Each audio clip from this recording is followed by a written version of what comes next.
So, welcome everyone. And in the name of YPO, I have to thank you for being here. My name is Ana Paula Reis, and I've joined YPO back in 2006. Gonçalo Carrington, he's our Portuguese chairman, and he has asked me to present YPO to you today. So, back in 1950, at the age of 28, Ray Icock was the son of an American entrepreneur. And this American entrepreneur, very successful one, died. And for that reason, his son was left with this company to run, and he had this problem. He had a new world of changes, not only because his father died, but his father died and left him with this very big responsibility. He had responsibilities and new issues to solve at very different levels. He had issues at the professional level, family level, and also personal level. Everything was new to him. How could he successfully go through these changes? And this is the question that he needed to be answered somehow. So, for this reason, he decided to do something that probably, for me, it's a bit weird. He said, I'm going to put an ad on the newspaper, a New Yorker newspaper, and I'm going to look for people who have exactly the same issues as I do. The issues are, I am young, I am lonely at the top, and I really want to succeed. Today, YPO is a network of leaders, of companies, of businesses, and this is an organization that can be joined only by invitation, and this is one of the reasons why you're here today, also. And that has a mission, and this mission is to have and develop better leaders through education and idea change. Today, more than 300 YPO and WPO chapters are the foundation of this organization. And their members connect all over the world at all time zones. There are limitless opportunities in this global network. We existed before Facebook. And we support each other via different communication. You can call it channels, we can call it tools, we can call it platforms. We have online discussions, we have boards, industry roundtables of most industries and sectors that you can imagine. Tourism, real estate, finance, you just name it. You think about sectors and businesses, and probably there is a YPO forum around it. We have seminars, we have universities, as I said, a lot of opportunities to just exchange information. Confidentiality and trust are some of the commitments that we do, and that creates a very sound platform to exchange ideas, to share ideas, because we all share the same issues. They're the same everywhere, and before being YPOs, we are people, and we have businesses to run, and sometimes we think this is just my problem, but someone has it in some part of the world for sure. This is particularly relevant when people go through hard times. And I don't think I'm going to go into hard times anymore because we were in Portugal, right? But I think everybody knows what I'm talking about. Some of the only in YPO opportunities, I'm going to name it the YPO Global Leadership Summit. And in this summit, we have had some Nobel laureates like Faleza, we have had Barack Obama, and we have had people at this caliber. So a very unique opportunity for those who can be part of this summit. Then there are these international or regional chapters. We have forums, and the difference between the chapters and the forums are smaller.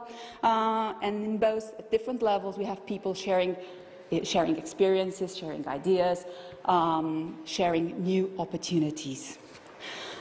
Then we have Global Pulse. Those that are part of the YPO every quarter receive a request to answer some questions, and basically they are around the business. How do we feel our business today? How is it going? How do we forecast that the business is going to be in the next couple of months, for the next quarter?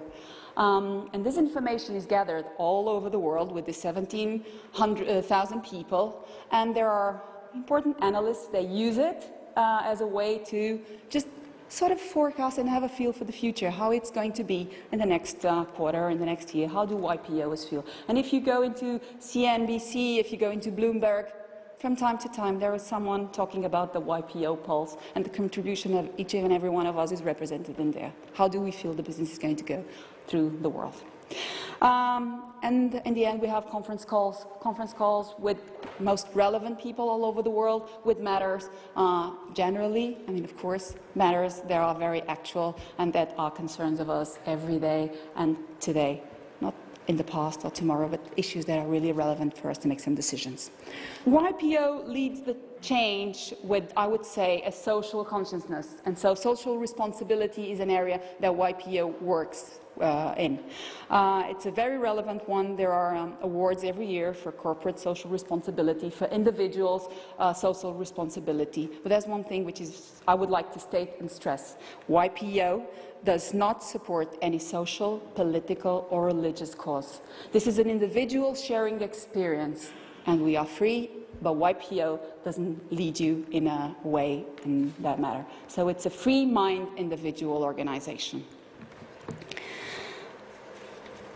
Leading demands adaptability, demands vision, and bold leadership is very stimulated by the sharing of ideas and experiences. It gives us openness. So sharing with the best minds all over the world is the YPO way and the YPO purpose. This is done via seminars and programs with the most relevant business schools all over the world, Harvard, Wharton, INSEAD, IESE, to name some, but there are others. Just go through the list, and it's a great experience, what we can have so close to us and so near and available. There are boot camps for CEOs. There are a full list of state-of-the-art programs for us and our families. YPO is a truly global organization, a very diverse one, and I would like to leave you with some relevant data that tells you why we are so diverse and so I would say relevant. And the scope of businesses, most of them international, national. I mean, international businesses are 48% of the YPOs run businesses that go across more than one country. So this is very relevant. The type of members that we have, from families to entrepreneurs to CEOs of companies, and also the nature of businesses. As I told you before, sectors, and you just pick one and we'll be there. So finally, I want to leave you with another evidence and just a picture. YPOers all over the world employ more than 19 million people employed by YPO, and with an annual revenue that in euros, because we're in Europe, represents 3 trillion euros all over the world. Well, good evening to everyone. I would like to thank you all for being in this incredible place, in this wonderful event. But before speaking and introducing our honored guest, I would like to show you something. Well, here we have the world clock. The world clock shows you at this precise moment the world population. We are almost 7 billion people on Earth. And you can see that we are equal. Females and males are 3 billion. Then you can look, you can go down and you see the birds, the deaths, and you see two things that are curious. The China and India, they have more than 1 billion people, almost 2 billion people, 2 billion in China, and America and Europe are far, far behind. Now speaking about death. Okay, here you see most of the illnesses and the causes of our death. You can see cardiovascular diseases, you can see cancers, and you can see, for example, HIV. HIV, if you look at it, every 30 minutes someone dies in the world of HIV. And you can go further on, you can see, for example, traffic accidents and other things, but look at it closely and you see that now, at this time, in the year of 2011, we have already 30 million people died.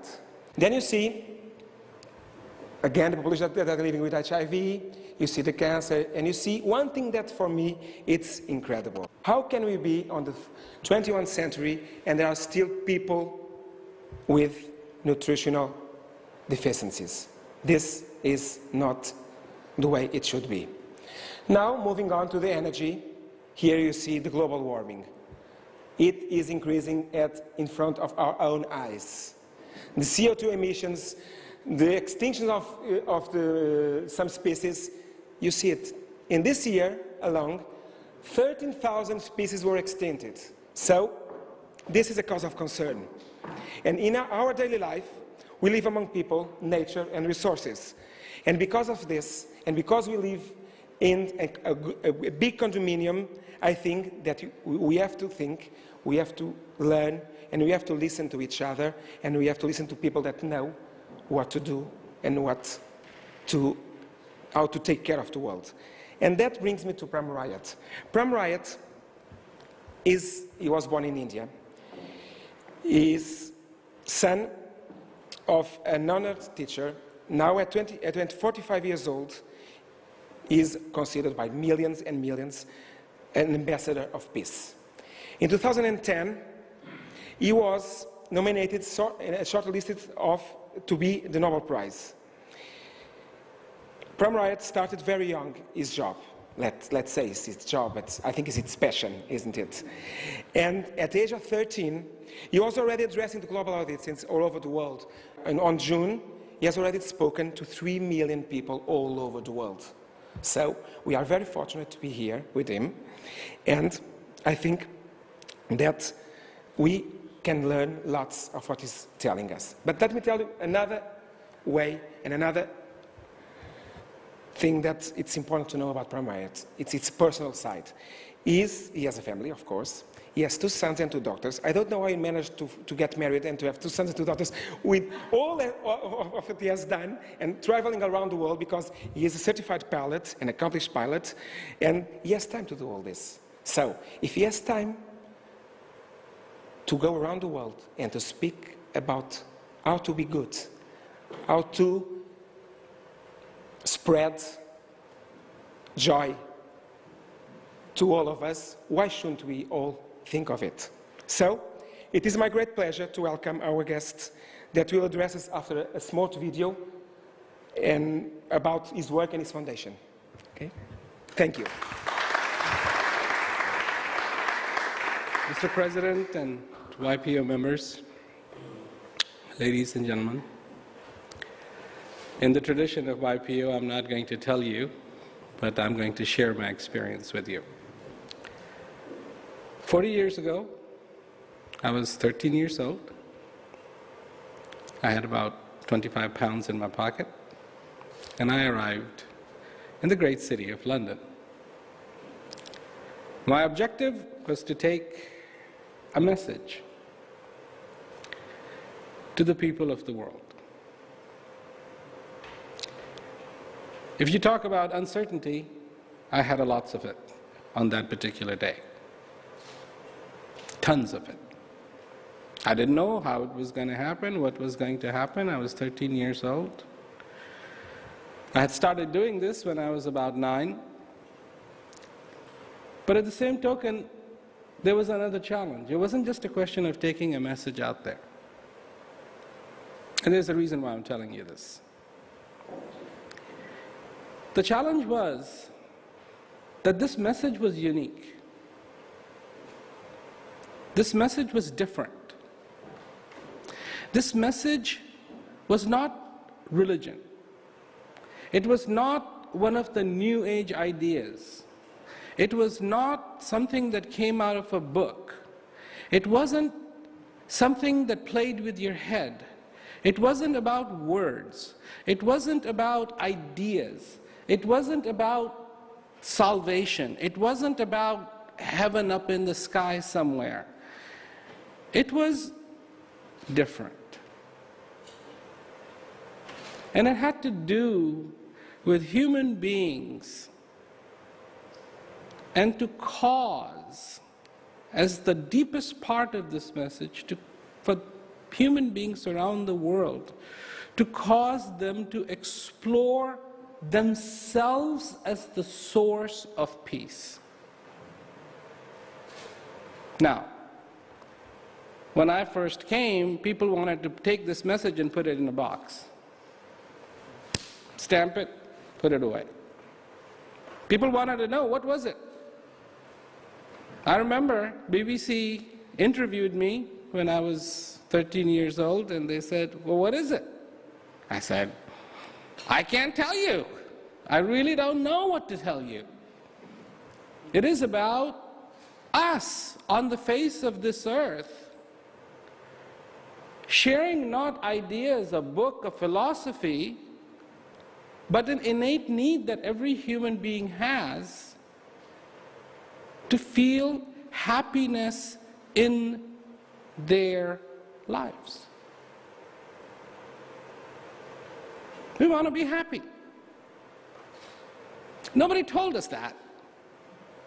Our mama didn't say, you know what, you're going to want to be happy. But it's an innate need. And it doesn't matter if you are the movers or if you are the moved. If you live in a village or if you live in a palace, everybody wants to be happy. Now, one can try to define what that happiness is, and here's a message that says, don't define it, feel the need for that happiness that is innately inside of every human being.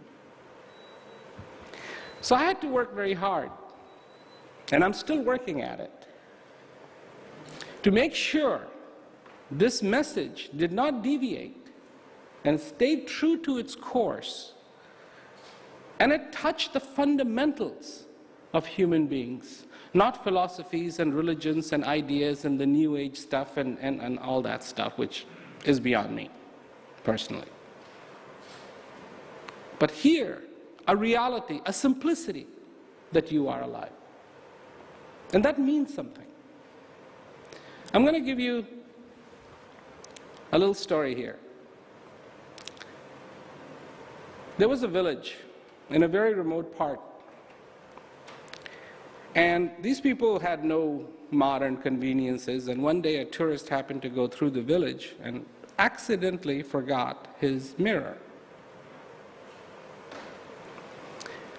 So this mirror was picked up by this young man, and when this young man looked into the mirror, he said, wow, what a nice looking young man. Whose picture is this? And of course his thoughts went, it must be my wife's boyfriend. So he started being very strange to her, shoving her, pushing her, not being nice to her. So she started wondering, why is my husband, who has been so nice to me all this time, why is he being so mean?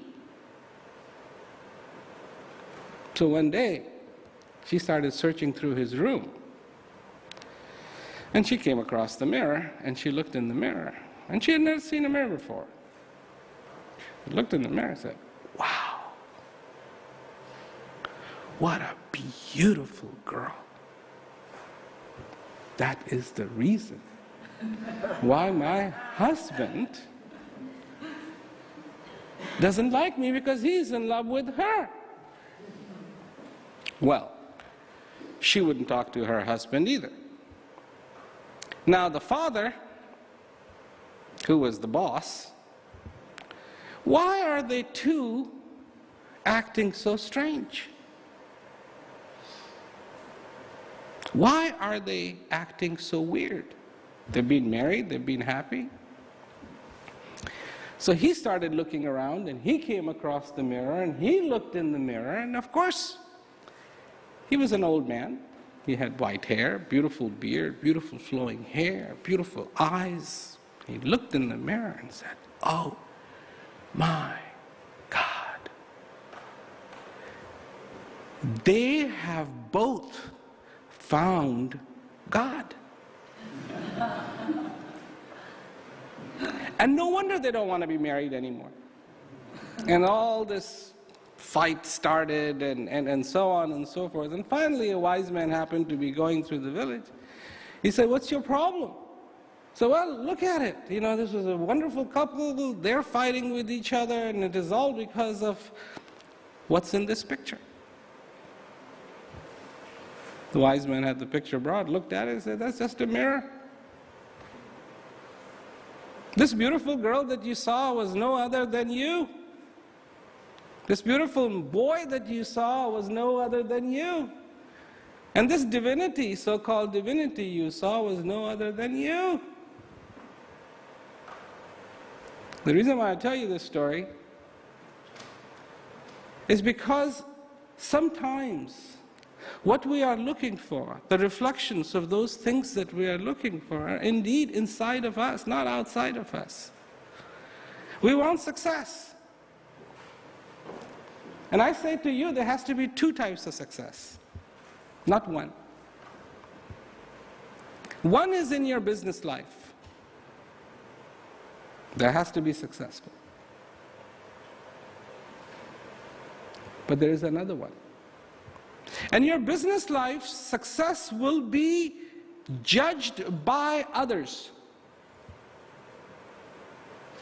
But there is one success that cannot be judged by others, and that is the success that you feel you are in your life. We, in our lives, have hectic schedules. We got to do this, we got to do this, we got to do this, we got to go take care of our family, we got to take care of business, we got to have a meeting. I mean, who else is going to do it, right?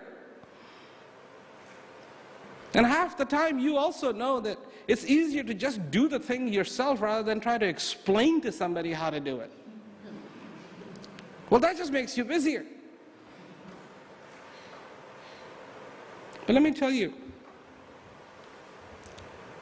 do you know what steers a big ship? There is one device. It's called a gyroscope. And what this gyroscope provides the ship is a means, a measurement from where it can judge the deviation, especially when it's on autopilot.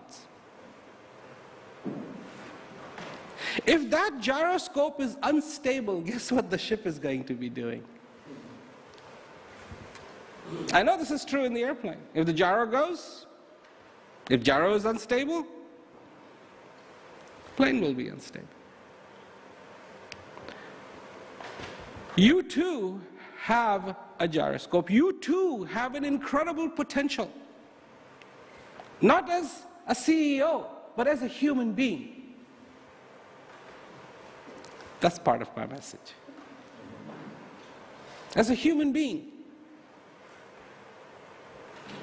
And when you understand what that means to be alive, I can tell you all the rest of the successes will follow. Because when you get burnt out, everybody gets burnt out. Your family gets burnt out, your employees get burnt out, and you get burnt out double time, one from them and one for doing what you did to them. Double whammy. So, there was a little bunny hopping along in the forest.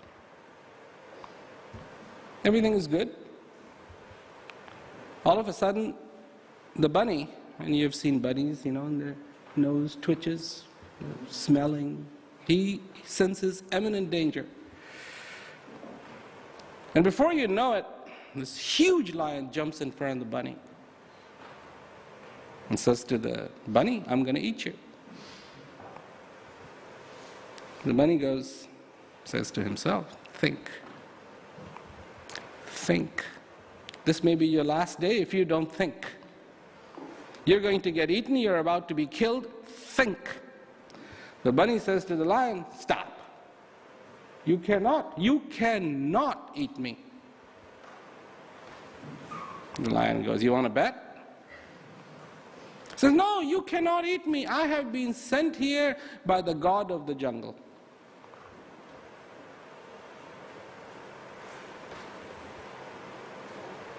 He says, prove it. The bunny says, fine, I'll prove it. You follow me, and I'll go through the jungle, and you will see the behavior of the rest of the animals.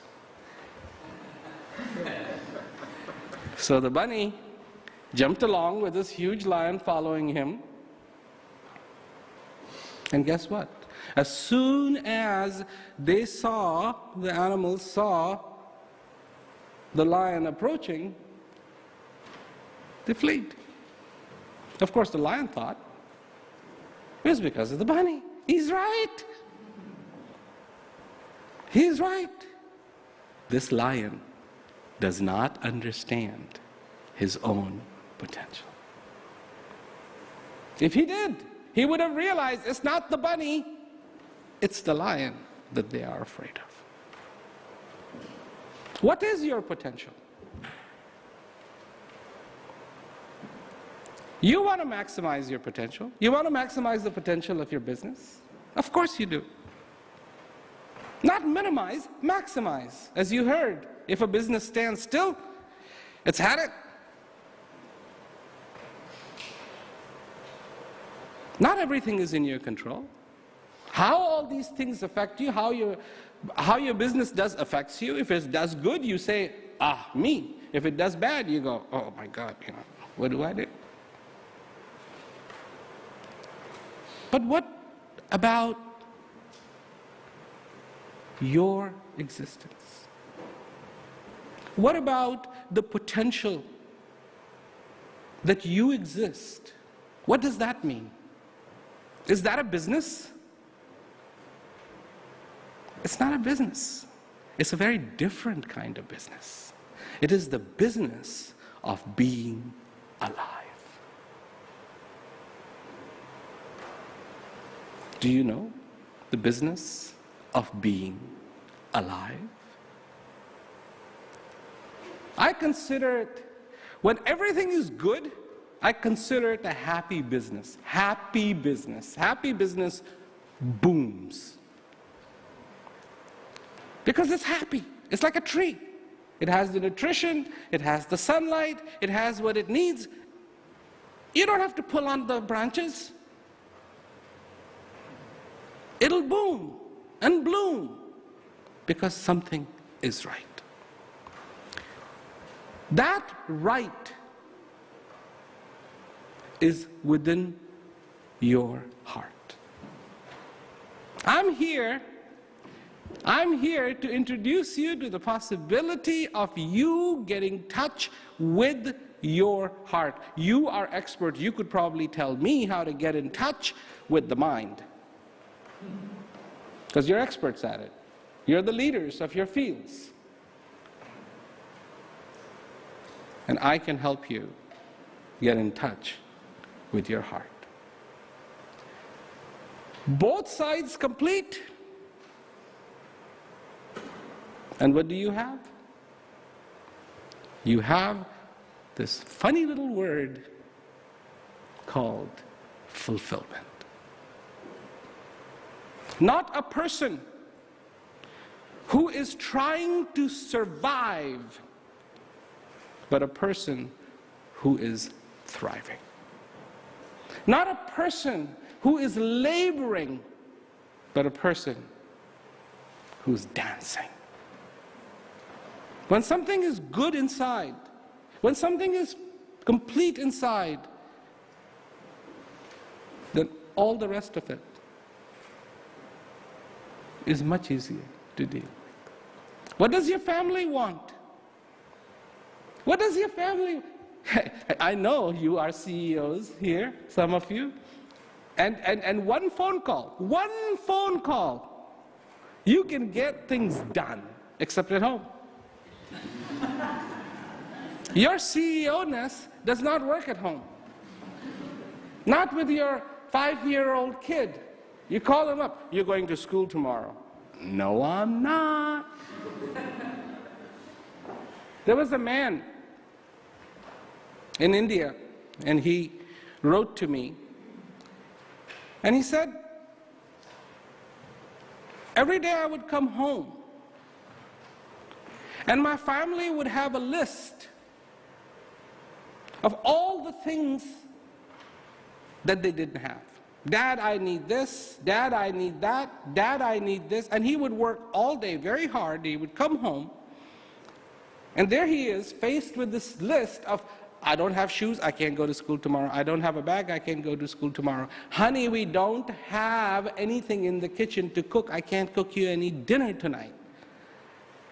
And one day, he just sat down, and he started crying.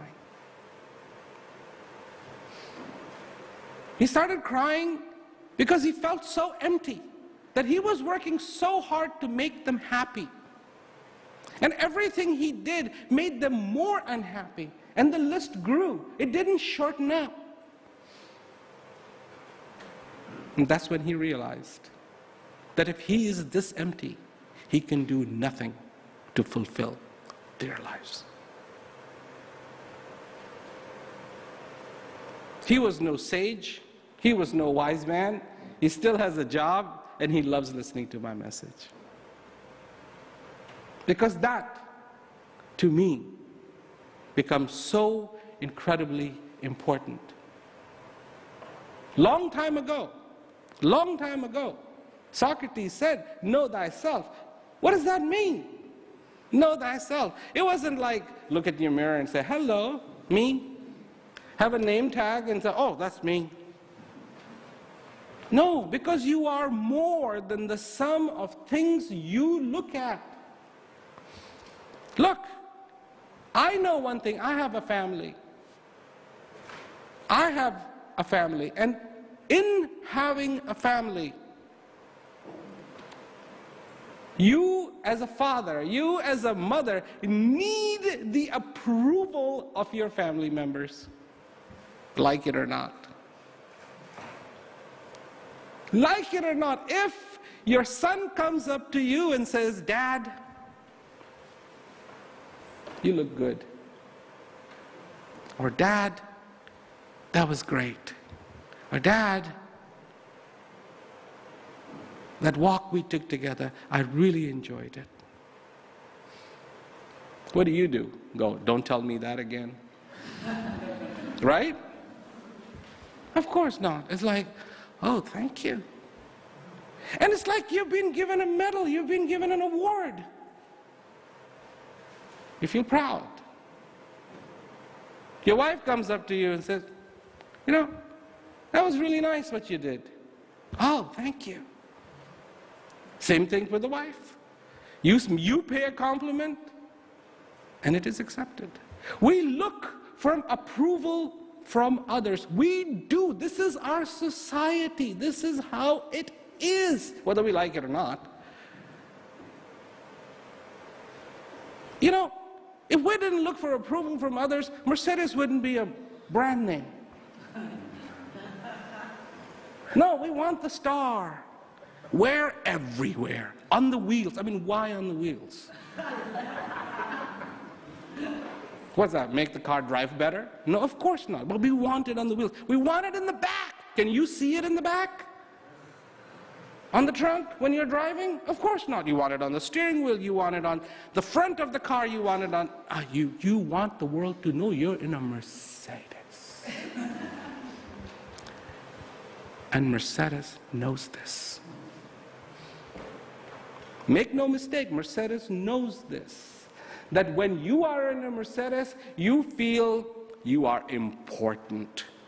You're in a BMW, you feel important, and BMW knows this. You're in an Audi, Audi knows this. You're in a Lexus, Lexus knows this. Branding. branding. Right? You know, curiously, branding is another name for that hot thing they put on cattle called branding. That's mine. The world wants our attention, not for us. The world wants our attention so that have a Coke, have a this, have a that. I know. Nothing wrong with it. Absolutely nothing wrong with it. I'm glad Mercedes has their signals all over the place. And shiny Mercedes looks nice. But do you have your approval too?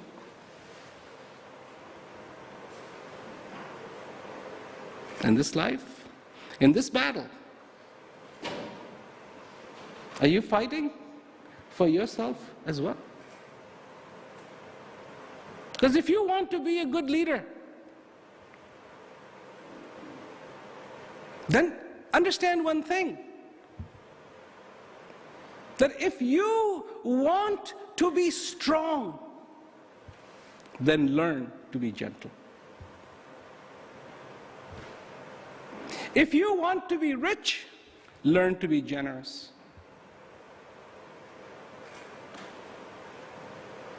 And if you want to be powerful, learn to be humble. Generosity can make you rich.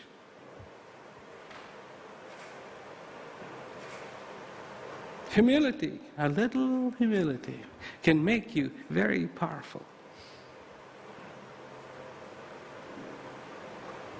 A little bit of kindness can make you very strong.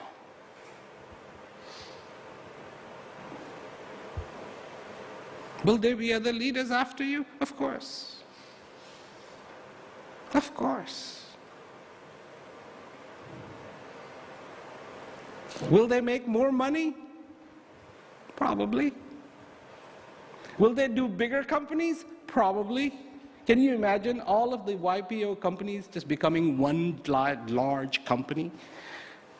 I mean, the amount of money that you are responsible for is staggering. Staggering. World will go on. They will someday look at us and go, oh, you see, those weird things they used to carry called cell phones, and they'd put it to their ears and try to talk, and then they would have these things that would be sticking out of their ear called the Bluetooth things, you know. Wherever they would go, they tap it and talk, and like the first cell phones, the brick ones. Well, I had the first phone, and it was in a briefcase. It wasn't a brick, it was in a briefcase. And it was actually the same one that they had in the cars, but you carried it in a briefcase and you had to charge it, and then you could open it up and you could pull it out. I mean, it's like so archaic, but not then. It was like, wow, I'm making a phone call from somewhere else. All this changes. But guess what has not changed? And that is why this message that Kabir had, this message that Socrates had, what you are looking for, and they don't even specify what it is that you're looking for, but they say what you are looking for is inside of you. So, an exploration, a message that can possibly help you or create the want in you to explore the possibility of finding a stability, a reality, a success story that you are inside of you. If you want to look at it no other way than having a balanced life. In reality. Now. Not in some vague form that says, oh, 10 years from now, you will have it. If the bank told you, you can't have your loan now, but 10 years from now, we will give it to you, you would look for another bank. It's not about 10 years from now. It is about today. It is about you. Because you know something? There's no one like you. Absolutely no one. Absolutely no one.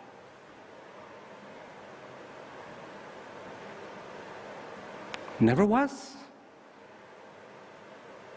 and never will be. And what makes you unique? What do you think it is that makes you unique? This is recycled. There's only so much material on the face of this earth. I mean, once in a while the new stuff comes. But believe me, everything you see, it's recycled.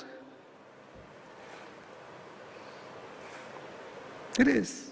That eggplant, it's recycled. That tomato, it's recycled. This is what they say, dirt to dirt, recycled dirt.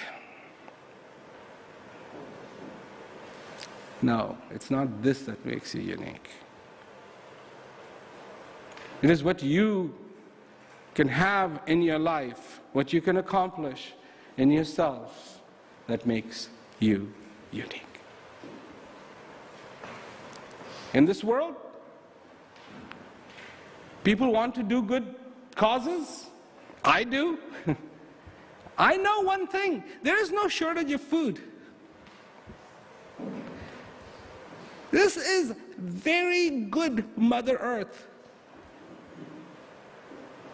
Very, very good. There is no shortage of food. But there is shortage of generosity. No shortage of food. There's plenty of food. One of the facilities that you saw in that video has a little field in front of it where they grow all the vegetables that they need to feed everybody. For 100 and some thousand meals that they put out, it puts it out.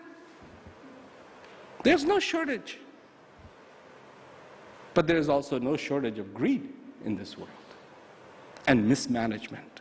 Talk about spectacular mismanagement.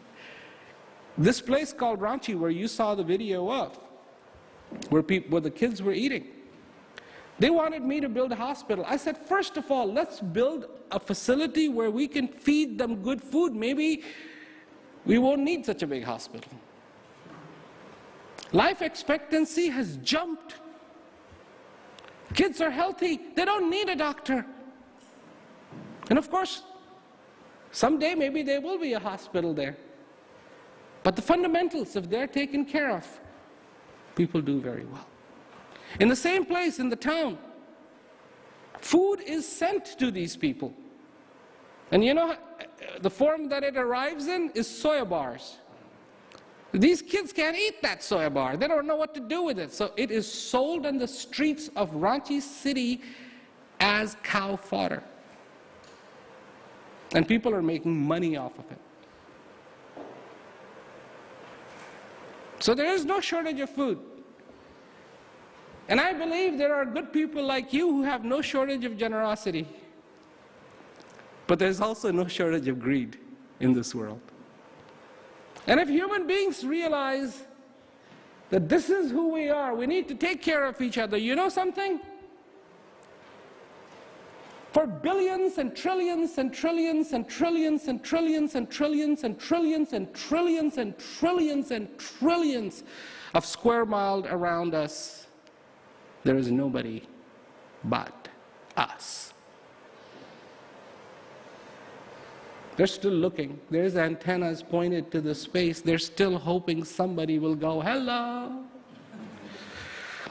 It's been going on for almost a decade and they haven't found anybody. Welcome to planet Earth.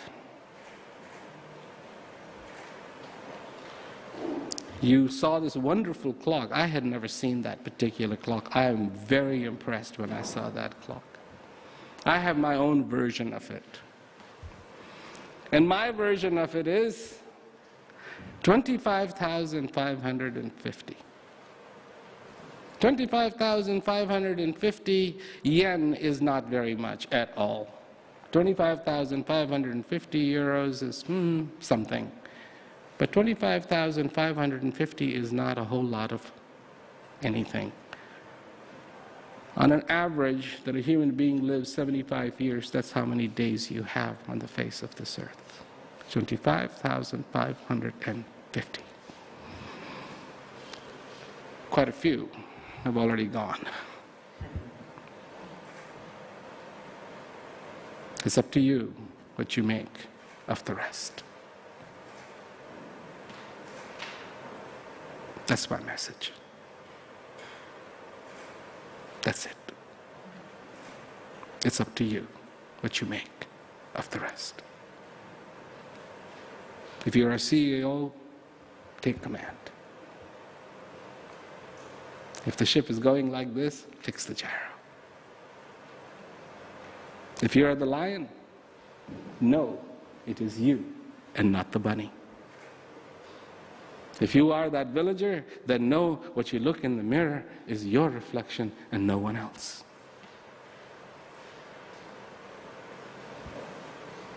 That's all I have to say. That's all I have to say. If you have any questions, I'll be happy to answer them. Thank you. Thank you. How did your message vary from the time you were a 13-year-old boy to today? It hasn't. It hasn't. This is what the fundamental of this message isn't words, but the feeling. And that's why it has not varied. That what you are looking for is inside of you. That, and unless you are in touch with that inner part of you, whatever you do on the outside, it can be a lot, but it's not going to be complete. The balance will not be struck. There's no way to balance. You cannot take one side of a scale and say, okay, let me put some more weight on it, and more weight on it, and more weight on it. And a lot of people in their lives look at success as that. Well, let me be more successful. Well, no, this is a question of balance. And the balance only happens when both sides are equally acknowledged. So the message has not changed. And I hope it never does. I hope it never does. Looking at yourself like you really are, you think that's the main barrier? I think there's a lot of ideas. What would you find? And so I agree with you. And I think those ideas is what create the fear. It's like, what could it be? What will I find? Will I find something deep, dark? But it's not. It's beautiful. And that's why somebody a long time ago said, know thyself. Not be very afraid of knowing yourself, but know thyself. It's okay. If you're looking for those answers in your life, those little things to big things, that you are not this darkness, that there's something very beautiful about you, that there's something simple about you, there's something fulfilling about you, and explore that. And in exploring that and understanding that, you will be fulfilled. So yeah, I think people have kind of created a, it's like there's that joke where Farmer Charlie went to Farmer John to borrow his tractor because Charlie's tractor had broken down. So on his way to Farmer John's house, he goes, I'm going to go there and I'm going to knock and he's going to open the door and I'm going to ask him, can I borrow your tractor? And he's going to say, no, you good-for-nothing Charlie, why don't you fix your own tractor, and I've given you a tractor long enough and you are just good for nothing, and da-da-da-da-da. And as this is going through his mind, he arrives at John's house, knocks on the door, John opens the door, and he punches him in the face. You know, because all these things that he has heard, which never actually happened. You know, and I think a lot of people have that fear, but it is unfounded. It is totally unfounded, because where is the real joy? You know, where is the real joy? It's here. It's like you look at a beautiful scenery and you go, oh God, how beautiful. And you know what my father used to say? It's like a dog chewing on a bone. The bone causes the dog's gums to bleed, and the dog tastes the blood, but it's not coming from the bone, it's coming from itself. And what you see outside that is beautiful, all it is doing is being a catalyst to trigger something that is inside of you. Did you manage yourself to achieve that? Yes. In your case? Yes. At what age? Well, every day. Okay. Every day. It's like food, you know. Did I manage to eat when I was 13? Yes. But I still eat.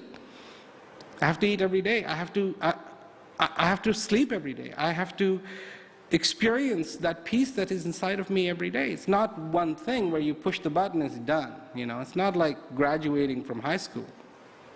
That, you know, once you get that certificate, you'll never see the inside of a high school unless you become a teacher there after graduating from college. But that's every day. And that's the beauty of it, because it's something beautiful and I get to experience every day. I mean, it's like if you found the most wonderful looking girl and became friends with her and only saw her once and that was it, that wouldn't be no good. You know, you want to see her every day or as much as you can. Because that's the need from inside. That is the need from inside. When you love something, you want to experience as much of it as possible, not as little of it. So yes, it is still an unfolding process, and I'm enjoying every day. Or trying to enjoy every day. And sometimes it is a try, and sometimes it is there. But I'm not afraid of what that thing is, and I'm not in any way shy to be able to go inside and feel that joy and go, thank you, because that's the gratitude that comes out. You know, we're not a society of thankful people. We're a society of that's wrong. That could be that way. When we drive down the road, we go, oh, that building could have been painted a little bit better. Yeah, Mercedes could have softened the suspension on this car. This could be this way. This could, and maybe half of it is our job driven. Because if we don't see that and we don't inspire and aspire to make things more perfect, then how will we move forward? But inside of you, it's a little bit different, because there is, and it is simply to enjoy it and simply to partake of it, because this is so many people have said this. You know, I'm not the first one in that message. I just have to make sure that this message doesn't get packaged and put in a place where it's like, yeah, it's one of those new age things. Thank you. That's where it goes. And I'm not interested.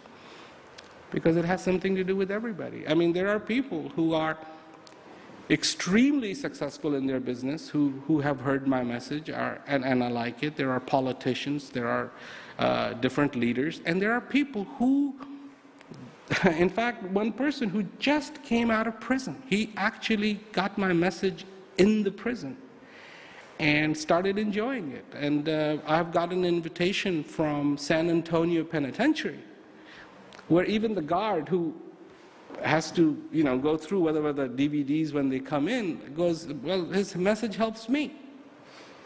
And there's, of course, the prisoners. Thank you very much. So it's a living thing, and it's for every day to evolve, to be a part of it, and to enjoy. It's knowing. It's knowing. It's the first transition is not believing, but knowing. See, and you as a CEO should be completely able to understand that, because believing isn't it. You can't just sit there and go, well, I believe we're making money today. You have to know. You have to know. But just think how many things you believe in your life and you don't actually know them. You just believe and believe, and another day just believe and believe and believe. And I'm saying, Time out, it's time to know. It's time to know. Know thyself. Not believe in thyself. Know thyself. There's no uncertain terms that is presented in. And then what's your perspective towards the ego itself? Because in some points it might disrupt your inner quest. No. Why? Why should it destroy your inner quest? Do you know that when the trains were first coming out, the doctors had said that if you got to 23 miles an hour, that the flesh would be ripped from your body. You will absolutely die. You will not be able to breathe. Now, do you think they believed that? They absolutely believed it. But when they got to 23, that was not the issue. You know? To actually know yourself and be successful in the world are not dynamically opposed. But this is a thing that has been put into the world. If you want to really be in touch with yourself, you must abandon the world and become a monk. Right? And this is where a lot of it comes from. Surrender your ego, surrender everything, become... No, they're not dynamically opposed. To be proud of what you accomplish. And hopefully, the ego that you have is justified.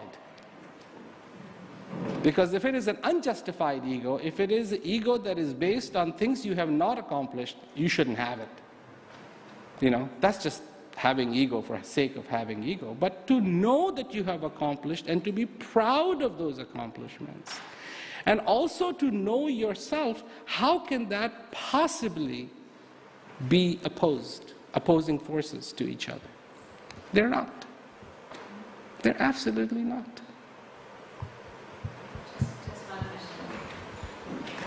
I understand your message, and I really get it. But I would say that your message, and I'm going to be provocative, is a message from someone and to people that are in a certain educational level and financial and economical level that are already able not to think of their survival, but to think of themselves and to think of how to improve their capacities. Someone who's dying of hunger would not think of your message. I'm provocative, but I'm just would like to hear what you think about it. I agree with one part, that a person who is dying of hunger has immediate priorities. It is true. But at no stage of the game, there are fundamentals still at work. There are fundamentals still at work, which is, I'll give you this hamburger and after that I'll shoot you. You want to eat it? So far, there is an element involved that this hunger will sustain me and I will be able to go on. To have a normalcy of life. To have... There are people who shoot themselves. They're not hungry. The problem isn't hunger. When the depression or when this whole calamity with the economic situation started to happen, people shot themselves. They jumped out of the windows. Hunger wasn't their issue. Happiness, even after that hunger, happiness is going to be an issue. And I have seen it. I have been to those countries. I deal with those people. These people used to actually rob from the rat's nest to get their food. This is how bad it was The rats have a king chamber, and they store food there, and these kids used to dig in there and get the food. Now they're healthy. My approach isn't one way. My message isn't just singular. I'm saying, yes, we need to do that. And I am also saying that there is no shortage of food in this world, by the way. It's not getting to people, because sometimes, and when I was just last time in India, they had actually cleared out the godowns where the food was supposed to be kept, and instead they were storing liquor, because that was more important to them than just grain for people. So there's no shortage of food. Take care of that, but also take care of the inner quest. It is an inner hunger. You talk about the stomach hunger, and I'm talking about the hunger that everyone has from the depths of their heart. And both have to be satisfied. Different levels. I mean, they are not at the same level, those both hungers. Do you understand what I mean? I mean, after you've solved the first problem, then you'll get to the second one. That's what you do, isn't it? I mean, I agree with you. But the first problem, and you've been helping a lot, but that's not what I think. I mean, when they are starving, when they get okay because they've eaten and everything is okay, they don't exactly step to the next step you are talking to us today. You see what I mean? How many people would you like me to introduce to you who are exactly in that position? Okay. Because I deal with them. I work with them. I bring them this message. This is what I'm saying. My whole scope of this message is huge. You know, it is not, there is an inner hunger. The person who committed suicide in Korea, one of the ex-prime ministers, he was hungry somewhere else. Food wasn't his issue. He was hungry inside. Can you imagine the pain he must have felt to end his life? My message is for both. Who have food, who don't have food. Who don't have food, I want to provide food for them. And those who don't have the problem of food, but have the problem of other food that they don't have, I want to provide for them too. Yeah. All of them. Because when there is that innate hunger, sometimes food isn't it. And in fact, so many people have eating disorders. So many people in this world simply don't want to eat, even though they have food in front of them, and then they eat it, throw it up. I mean, it isn't just that. There's another hunger. And that needs to be acknowledged too. That needs to be acknowledged too. Both need to be acknowledged. I can't be the reverse of you and say, oh, no, it doesn't matter if people are hungry. I can't. It's not true. That is not what I want to be. And I don't want you to think that just the food is it, that there's another food, and you know that. You know that.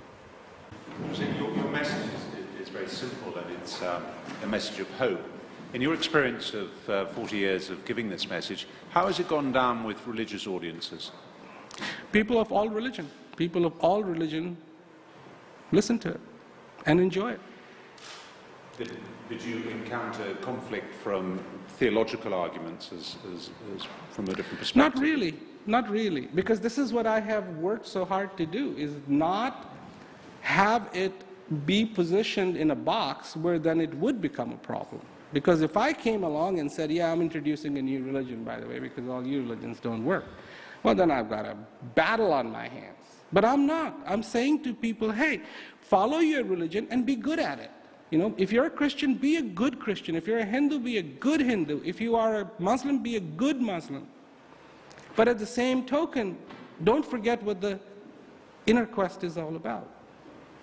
And so, luckily, there hasn't been that conflict. Okay.